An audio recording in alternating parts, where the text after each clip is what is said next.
Hello guys, in today's video I'm going to show you how to enable the pet mode in your ROBOROCK Qrevo Edge.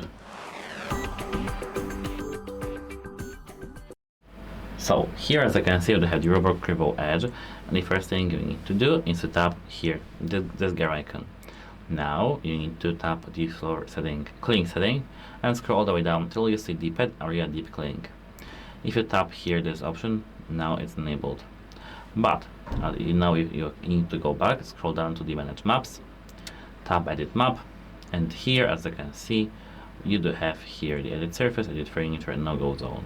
You need to just add here that you have a pet somewhere, or your vacuum will automatically detect that you have pets, so don't worry, AI will cover that, so you don't really need to add something.